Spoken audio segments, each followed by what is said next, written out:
Okay, so before anyone judges me, I need you to understand something very important. My best friend, Jay, is the kind of person who thinks he's immune to pranks. He's the guy who watches prank videos and says things like, "I'd never fall for that. People are so gullible. My situational awareness is too high." This man once claimed he could sense danger through vibrations in the air. He said this while tripping over a Roomba. So naturally, I took that as a personal challenge. And that's how I ended up planning the most unnecessarily elaborate prank of my entire life. A prank that required a shopping center, 43 strangers, a security guard, a fog machine, and a budget that I still haven't emotionally recovered from, but it all started on a boring Saturday morning when Jay texted me. "Bro, I'm bored. Let's do something." He had no idea how much something he was about to get. The plan, aka the moment I lost my sanity. I had been joking for months about pulling off a mini apocalypse prank, the kind where someone walks into a bathroom, comes out, and suddenly the world is empty. Jay always said, "Impossible. You need like a whole mall." So I thought, challenge accepted. I spent 2 weeks planning, 2 weeks coordinating with shop owners, random volunteers, a guy named Laser Dave, who owned a fog machine for reasons I didn't want to know, and a woman who insisted on being paid in Starbucks gift cards. I told everyone the same thing. When he goes into the bathroom, you have exactly 90 seconds to disappear.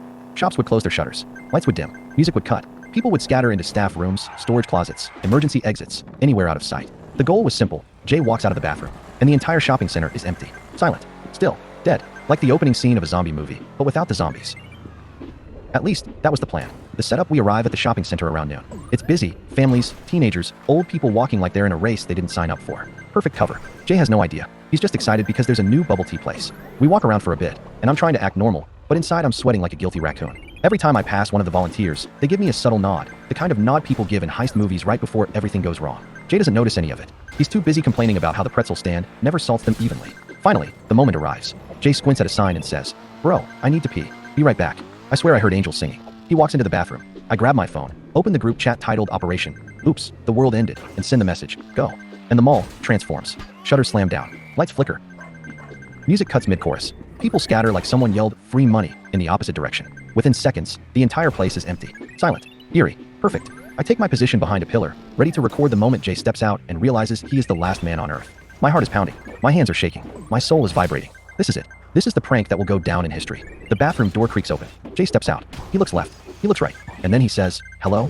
And that's when things start going wrong. Very wrong. Jay steps out of the bathroom like a man emerging from a time portal. He's drying his hands on his jeans because he refuses to use hand dryers, claiming they blow bathroom air directly into your soul. He takes 2 steps into the empty shopping center, stops, looks around, and the confusion hits him like a brick to the forehead. The mall, which had been buzzing with life just minutes earlier, is now silent. Not quiet. Silent. No footsteps. No chatter. No escalator hum. No music. Just the faint buzzing of fluorescent lights and the distant echo of his own breathing. Jay frowns. He does a slow 360 degrees turn. Then he says, in the softest, most terrified voice I've ever heard, "Hello." His voice bounces off the walls like it's trying to escape. I'm hiding behind a pillar, trying not to laugh so hard I blow my cover. My phone is recording everything. My soul is vibrating with joy. Jay takes a few cautious steps forward, like he's afraid the floor might collapse. He calls out again, louder, "Hello." Nothing. He walks toward the food court, the place that had been packed with families, teenagers, and one guy aggressively eating nachos like they owed him money. Now, empty. Tables abandoned. Chairs pushed back. Half-finished drinks sitting like clues in a mystery novel. Jay's breathing picks up. He whispers, "No way, no way, no way." He pulls out his phone. I watch him unlock it. He tries calling me first. My phone vibrates in my pocket. I nearly choke, trying not to laugh. He tries calling his brother. No answer, because I told his brother to ignore him for the next 10 minutes. He tries calling his mom. Straight to voicemail, because she's in on it too. Jay's hands start shaking. He whispers, Did I miss something? Did something happen?" He walks faster now, scanning every corner like he expects a zombie to jump out. He passes a clothing store with the shutters half closed, exactly as planned, and he stops dead in his tracks. There's a single shoe lying in the middle of the walkway. Just one. Not two. Not a pair. One. Jay stares at it like it's a crime scene. He crouches down slowly, pokes it with one finger, and whispers, "Oh my God." I'm behind the pillar, silently screaming into my sleeve. The escalation. Jay starts walking faster. Then faster. Then full-on speed walking like a suburban mom late to a Black Friday sale. He heads toward the main entrance. Perfect. Because that's where the fog machine is. Laser Dave, bless his chaotic heart, triggers it right on cue. A low, creeping mist begins to roll across the floor. Jay freezes. His voice cracks. No. Nope. No. No. No. He backs away slowly, like the fog is a wild animal. Then he turns around and starts jogging in the opposite direction. I follow him from a distance, ducking behind kiosks and pillars like I'm in a nature documentary about idiots. Jay reaches the escalators. They're stopped, motionless. He stares at them like they're a sign from the universe. He whispers, "The power's out, the power's out. Oh my God." He takes a shaky breath. Then he does something I did not expect. He cups his hands around his mouth and yells, "If anyone can hear me, I'm friendly." I nearly pass out. The moment he snaps, Jay walks into the center of the mall, spinning in circles, scanning every shadow. He's sweating. He's pale. He's mumbling to himself like a man trying to solve a conspiracy he didn't sign up for. Then he stops, dead still. He looks up at the skylight, and he whispers, "Did I survive something?" He genuinely thinks he's the last man alive. He pulls out his phone again. He opens Google. He types, "Is there an apocalypse happening right now?" Google, unhelpfully, loads normally. Jay stares at the screen like it betrayed him. He whispers, "Why is the internet still working?" He looks around again. Then he says the line that nearly made me collapse. Am I chosen? I had to bite my own hand to stay quiet. The first crack in the plan, Jay starts walking toward the electronics store, the one with the giant TVs in the window. He's muttering, "News. I need news. I need to see if something happened." I follow him, keeping low. He reaches the store. The TVs are all off. Perfect. He presses his face against the glass. Then he cups his hands around his eyes and squints inside. And that's when it happens. He sees movement. Not much. Just a tiny shift. A shadow. A reflection. A volunteer hiding behind a display shelf, who accidentally moved.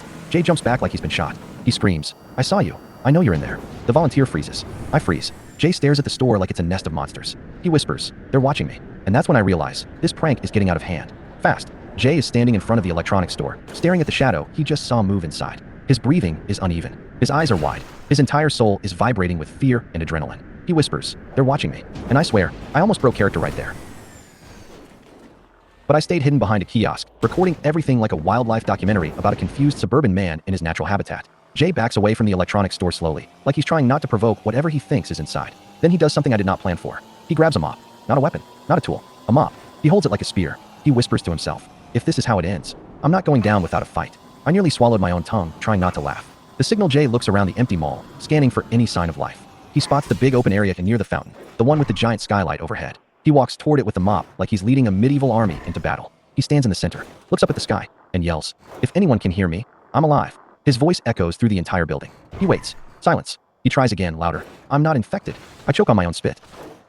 He waits again. Still silence. Jay's hands start shaking. He looks around like he's expecting a drone to swoop down and scan him. Then he pulls out his phone. He opens the flashlight app, and he starts waving it at the skylight like he's signaling a rescue helicopter. Flash. Flash. Flash. He mutters, "SOS, right? That's SOS. I think. It is not SOS. It is not even close to SOS. It is the light pattern of a man who is panicking so hard he forgot how the alphabet works." The first breakdown, Jay lowers the mop. He looks around again, and then he whispers, "I'm alone."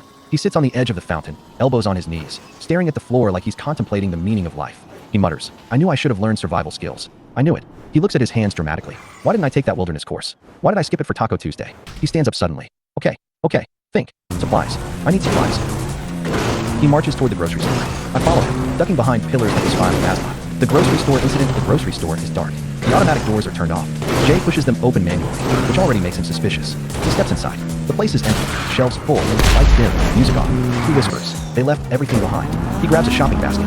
He starts loading it with bottled water, protein bars, a family-sized bag of potatoes, a single avocado, a scented candle that says "Ocean Breeze." He mutters, "This should last me like 2 days." Then he stops. He hears something. A faint noise. A shuffle. A breath. He freezes. Slowly turns. And sees a mannequin. Just a mannequin.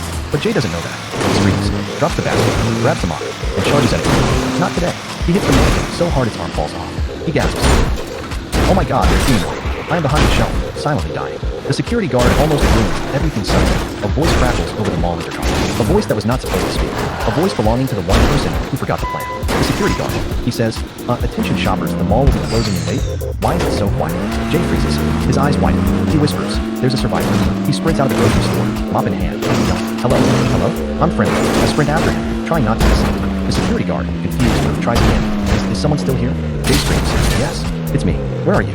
Are you safe?" The guard, now panicking because he thinks he knows something, says, "I'm in the control room." Jay gasps. The control room. Of course. He starts running toward it like he's in a spy thriller. I'm behind him, wheezing. The moment I realize this is too much, Jay reaches the hallway that leads to the control room. He stops. He grips the mop tighter. He whispers, "If he's alive, he takes a deep breath. And then he says something that makes my stomach drop. "I'm going to save him. Save him. Save him." Jay thinks he's the protagonist of a post-apocalyptic rescue mission. And that's when I realize I need to end this prank. Now, before Jay breaks into the control room and traumatizes the security guard with a mop, Jay is marching toward the control room with the determination of a man who has decided he is now the protagonist of humanity's last chapter. He's gripping the mop like it's Excalibur. He's muttering to himself like he's preparing a speech for the United Nations. I'm behind him, trying to catch up without being seen, whispering, Jay, please don't break into the control room. Jay, I beg. But he's too far gone. He reaches the hallway, the long, narrow corridor that leads to the security office. The lights flicker overhead. The fog from laser data machines is still dripping in from the main area. He stops. He takes a deep breath. He whispers, "If he's alive, I have to save him." And that's when I know I need to reveal myself. Right now, before Jay commits a felony with a mop, I step out from behind a vending machine. "Jay, it's me." He spins around so fast the mop nearly takes out a single cloud. His eyes whiten. His jaw drops. And he screams, "Oh my God, IT talks." I blink. He points the mop at me like I'm a creature of illusion. "Stay back. I don't know what you are. I I raise my hands. Jay, literally, it's your best friend, the guy who drove me here. He squints, hard, like he's trying to determine if I'm a hallucination. Then he whispers, prove it. I stare at him. Prove what? He tightens his grip on the lock. Prove you're not one. Them.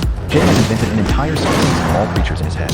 I thought, Jay, there is no apocalypse. There are no creatures. This is a prank. He narrows his eyes. That's exactly what a creature would say. I pinch the bridge of my nose. Jay, look at me. It's me. I'm real. He circles me slowly, inspecting me like I'm a suspicious watermelon at a grocery store. Then he says, if you're really my friend, what did I eat for lunch yesterday? I blink. Jay, I don't know what you ate today. He gasps. Got you. He lunges with the mop. I dodge. Barely. The security guard makes it worse. The intercom crackles again.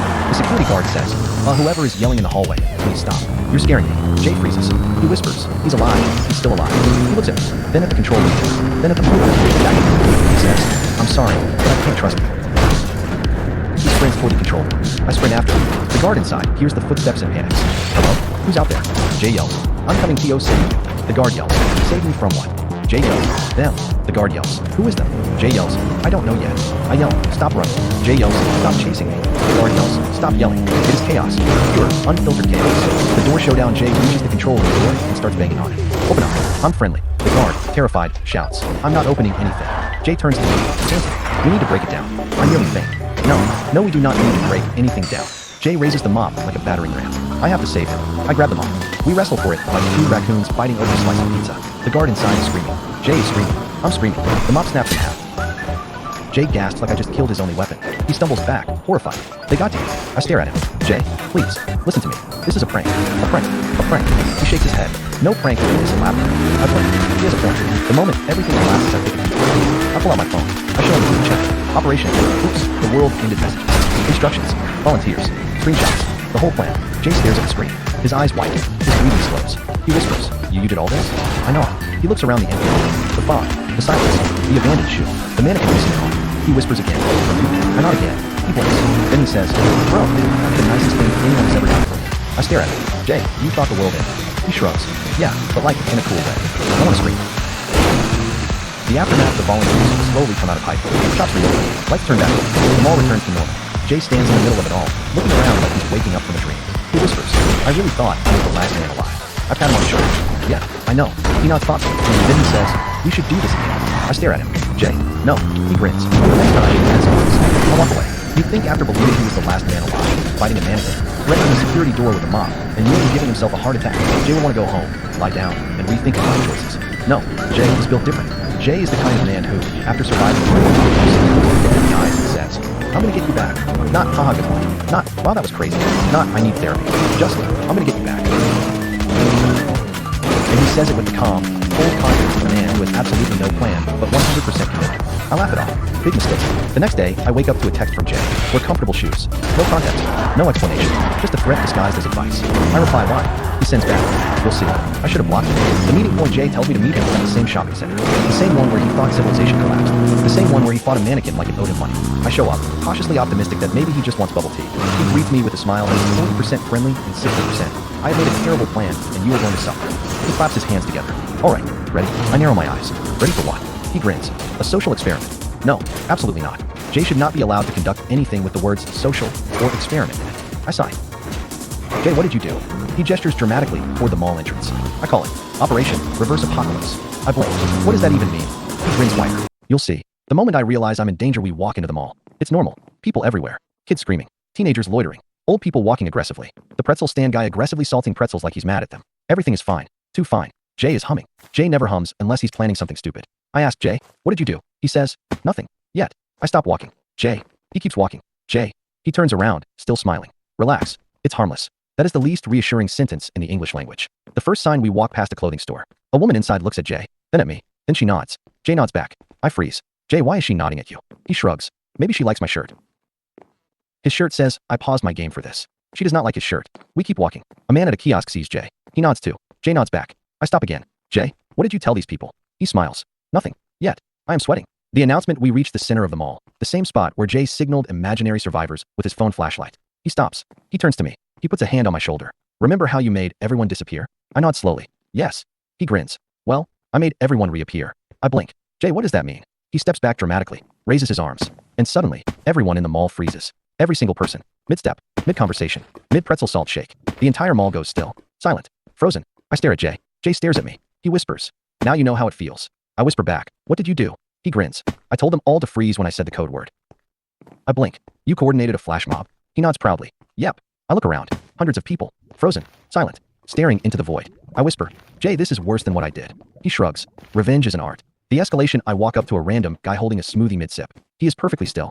I wave my hand in front of his face. "Nothing." I poke his arm. "Nothing." I whisper, "Jay, they're really committed." Jay nods. "I paid them." I blink. "How much?" He shrugs. "Enough." I stare at him. "Jay, how much is enough?" He looks away. "My savings." I choke. "Your entire savings?" He nods. "Worth it." I want to scream. The second announcement, Jay raises his arms again. He yells, "UNFREZ." Everyone immediately resumes what they were doing. The smoothie guy finishes his sip like nothing happened. The pretzel guy continues salting. A baby resumes crying. A teenager resumes scrolling TikTok. No one acknowledges anything.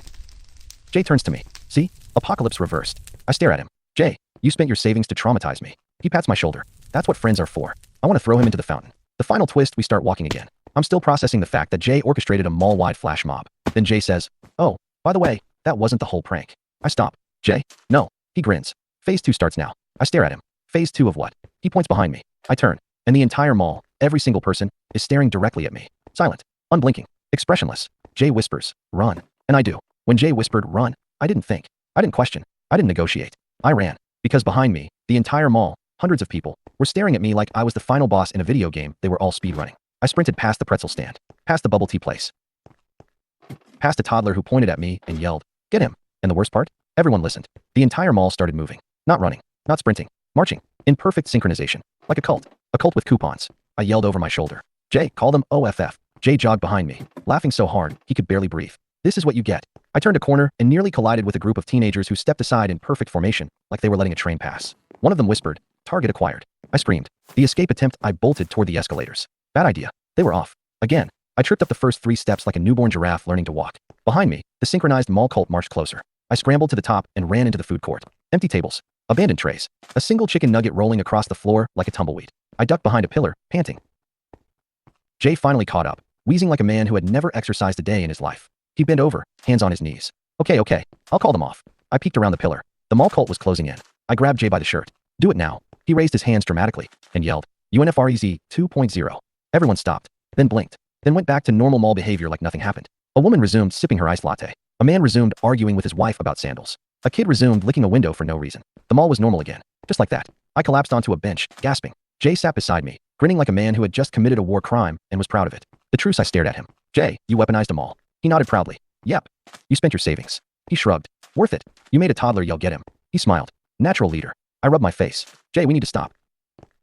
He leaned back. "Stop what?" I gestured wildly. "This. All of this. The apocalypse prank. The reverse apocalypse prank. The synchronized mall cult. The mop warfare. The mannequin homicide. The security guard trauma. All of it." Jay thought for a moment.